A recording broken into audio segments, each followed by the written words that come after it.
Hi class, in this video I am going to show you how to navigate the course. The first place that you want to start is obviously you want to start on our home page. Here you can pretty much access everything.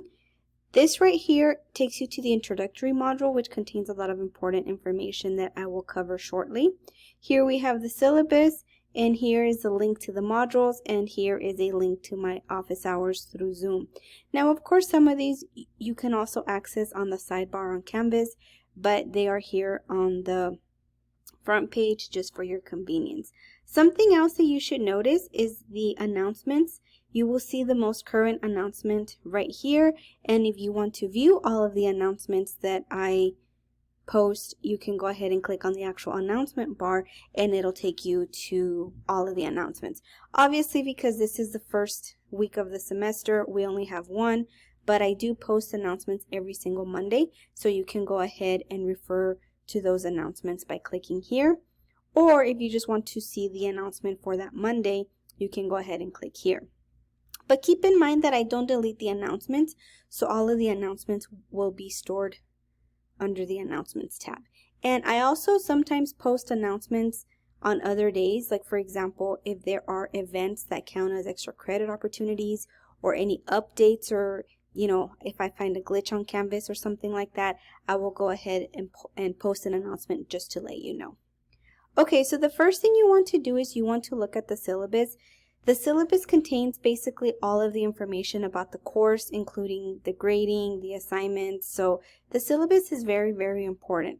Back in the day, they used to call the syllabus like a contract, which is basically where you read what the course is about and then you decide if you do want to stay with the course or not. So here you have my contact information. Here we have my office phone number. So please make sure that you leave a voicemail, because my office phone number does not have caller ID, or if it does, it just shows the number. It doesn't show the person. So please make sure that if you do call, that you leave a voicemail. And here we have my office hours. Now my office hours are in different locations. On Tuesdays, I am at the Selland Park campus, and on Wednesdays, I am at the Espina campus in my actual office, which is -99B. I am also available through Zoom by appointment. So if you want to meet online through Zoom, just send me an email and we can schedule a meeting time that works best for us. Speaking of email, the best way to contact me is through Canvas inbox, simply because my .nmsu email, that one, I get so many emails that the student emails tend to get lost. Canvas inbox is mostly for students, so I am able to view those in a more organized manner. Whereas if you email me through the NMSU email, like I said, I get so many emails from all over the place that it's hard to see which ones are from students. So if you're going to email me, just use the Canvas inbox, which I'll show you right now where it is. And of course, you want to make sure that you read all of this information. We are going to require a textbook, but if you buy the ebook, it's already on the course, on the Canvas course. But I went ahead and I put the ISBN number just in case you want to buy a physical copy. So here we have the assignments. As you can see, we have 2 essays, some writing and discussion assignments. All of those assignments are right here below. I obviously go into detail about each one. One of the things I do want to mention is that when it comes to the discussion questions, you have to reply to a classmate for all of them. So in order to get full credit for discussion questions, you have to provide a well thought out response to the initial post, which is the one that I posted, the assignment with questions and, or a video or whatever it might be. So you need to respond to that one by Thursday. Then you have until Saturday to reply to a classmate. So just keep in mind that for all of the discussion questions, you need to reply to the initial post or the main post, and then you also need to reply to a classmate. I always have a lot of people that forget to reply to the classmate, but if you don't do that, you're not going to get the best grade on your discussion. We also have quizzes. Quizzes are due on Fridays. Now, one thing to remember about quizzes is quizzes can only be taken once. So please make sure you do not start the quiz unless you are ready. The writing exercises and essays, those are typically due on Sundays. And For the essays, the writing exercises, and the quizzes, I do give you a 1-day grace period, which means that if the writing exercise is due on Sunday, I leave it open until Monday for late submissions, and I do not take off points. However, there's only that 1-day grace period. Now for discussions, you do not have a 1-day grace period because discussions are due in a live forum. So discussions cannot be made up, nor can they be submitted late. So you want to make sure that you adhere to the schedule for the discussions. There's also tutoring available if you would like. They have writing tutoring available, and you can go in person or you can do it online. And I will show you the ARC tab on our Canvas page in a moment. As far as classroom management, you just want to make sure that you're respectful. You also want to make sure that you have proper connection at all time. Please keep in mind that Wi-Fi connection issues or not having a computer or your technology breaking down, that does not count as an excused absence. So please keep in mind that yes, maybe I can let you make up an assignment or two if that happens, but if it keeps happening a lot in the semester, I cannot let you make up assignments. So you want to make sure that you have access to working computer and a Wi-Fi connection. If you do not have those at home, we do have 4 campuses that offer free Wi-Fi connection, and they also have computer labs available for your use. So there's really no excuse to not be able to submit assignments because of technology issues. Now, when it comes to late work policy, like I said, I typically don't allow late work unless there's like an emergency or some sort of issue that is happening. And typically I would prefer if you contacted me before, that way we can make arrangements on where to turn in the assignment or when to turn it in. You know, like if it's something really serious, like sometimes I have students who email me because they're in the hospital and they say, can I turn it in the day after? And I say, no, you know what, just worry about yourself right now, heal first, and then email me when you're out of the hospital and you're ready. And sometimes it takes them like a week to get out of the hospital, and that's fine. They submit the work after the week. So that's what I'm saying. Try to email me as soon as possible. That way we can make arrangements, and that way if it's something really serious, you're not worried about submitting the assignment. You know, that way you can like take your time to heal or deal with the emergency and then submit the assignment later. However, if it's something minor, like your car broke down or something like that, which I know is not always minor, but let's say it's something like that, then I could say, okay, well, you can email me the assignment, or I'll open up the assignment for you in 2 days or something like that. So it's different for everybody. It depends on the situation. So if you are wanting to submit an assignment late, always email me before you submit it, and we can try to work something out. However, keep in mind that this is only for valid reasons. I cannot just let you submit everything late just because. I do have to adhere to certain policies set by the college. So I do have to have deadlines, and, you know, I have to have some sort of structure. So because of that, you cannot submit too many assignments late either. So if you have any questions about that, please let me know. Make sure you look at the calendar and also at student support. If you do feel that you need accommodations or anything like that, please make sure that you contact the student services office so that they can provide accommodations. Here we have important dates to remember. As you can see, we don't really have any holidays except for Labor Day, and then we don't have a break again until Thanksgiving. So the fall semester can be a bit challenging because of that. Here we have the tentative schedule, which is basically how the course is broken down. So for the first week, you have to read the syllabus and the Getting Started module, and then you have to complete the quiz, the discussion, and the diagnostic. And then for week 2, you have to read these things right here, and then these are the assignments that are due. So as you can see, I basically separated it into readings and assignments that are due online. So that is our syllabus. Now, in case you're wondering, okay, that's kind of confusing. Do I need to look at the syllabus every week? I would suggest yes, but If it's still too confusing looking at all of the 16 weeks together on the syllabus, then what you can do is you can go ahead and read the announcement I post every Monday, because in that announcement I put what is due for the week. So if you prefer just focusing on week by week, then definitely read each announcement every Monday, and I let you know what's due week by week. You can also look at the calendar, but I always have students who tell me that the calendar didn't have an assignment that was due, or the calendar didn't notify them. That's why I wouldn't rely too much on the calendar, to be honest with you. Like when it comes to important things like assignments, when I was in college, like I would be kind of paranoid, so I would always make sure to look at the syllabus, look at the calendar, but also go to class and see what the teacher is saying. So in this case, you know, if I'm extending a deadline or something like that, I will let you know through announcements. So just make sure that you always check and you make sure everything's working. Sometimes there are glitches on Canvas, so if you notice anything wrong, like if you notice assignments seem like they're due too early, or you know, anything that you feel does not fit, let me know and I will double check, because sometimes there are glitches. Now, I do want to take you to the modules, but first we're going to start here. Now this is the introductory module, which has a lot of important information. It has this video, and then it also basically tells you the learning outcomes, the best way to contact me, which is Canvas email, or this right here, Canvas inbox. And I typically respond within 24 to 48 hours.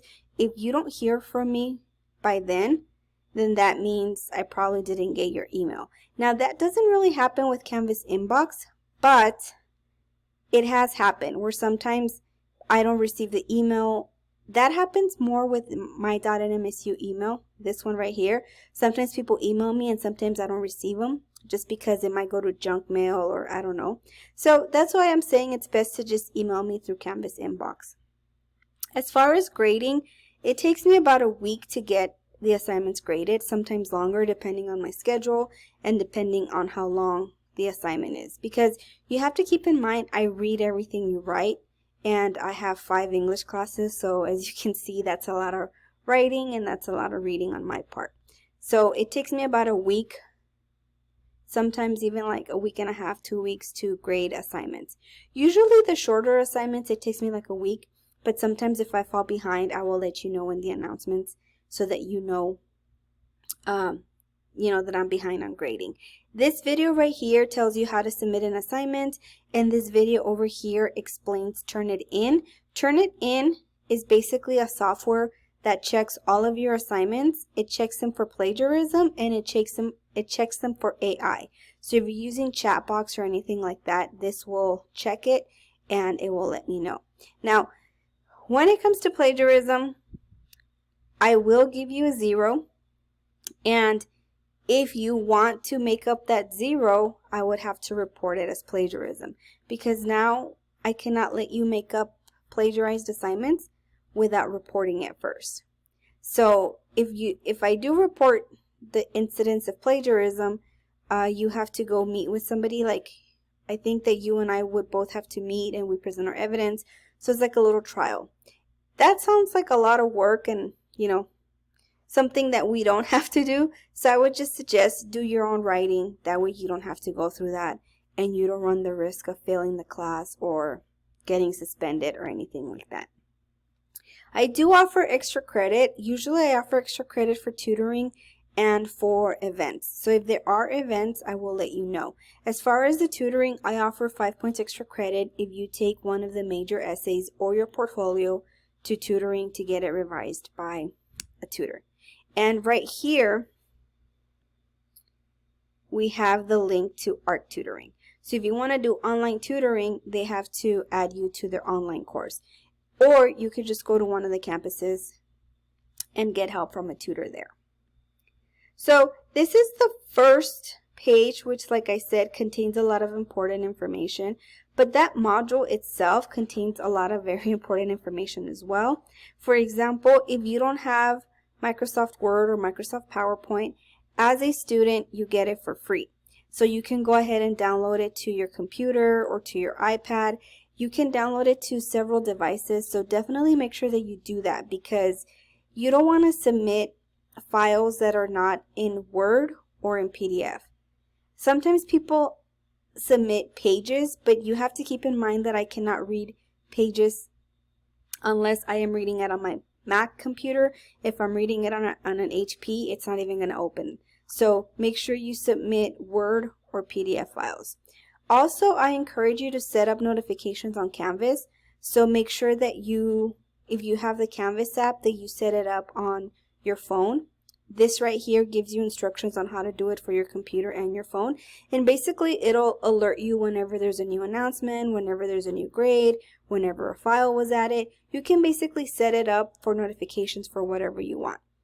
And also here, I have some resources for Zoom in case you're not too familiar with it. And also some etiquette guidelines. You want to make sure that you're respectful, that you're not rude to people when we're doing the discussions. You want to make sure that you only discuss relevant academic stuff. So make sure that you read that. I also have a general help and questions forum, which is like a discussion board, and you can ask any questions that you think other people might have, like, oh, I couldn't find this file, or does anybody know when this is due? You can ask questions there and I will go ahead and answer them. If it's a personal question or a question that only pertains to you, then it's best to email me instead of posting it there. Here we have the link to purchase the ebook. However, like I said, depending on how you purchase the book might already be available, and it should be available right here. When you click on Red Shelf Course Materials, let me go ahead and click on that, and as you can see, it shows all of your books, and this is the one that we are using for this class. They Say, I Say. So besides that first module, that's what you have to review for this week, but we also have other modules that obviously you don't have to review yet, but the best way to navigate the course is going week by week. And as you can see, I tell you what you have to read for that week and what assignments are due. Now, obviously, if you look at the syllabus, there are chapters that you have to read from the book. So make sure you read them. Obviously, they're not listed here because I cannot link the chapters from the book. But make sure you look at the syllabus and you read those chapters as well. I might go ahead and add the chapters just so that you can see what chapters you have to read for each week. And actually, I'm still adding things here and there, like there are some assignments later on in the semester that I'm still tweaking. Obviously, I have the course completed, but there are just some assignments that I want to change or update, so you might see some changes. So that's why I suggest to not get too ahead of yourself. So, like I said, the best method to navigate the course is through the modules because it tells you what's due each week. Also, the announcement will tell you what's due for that specific week.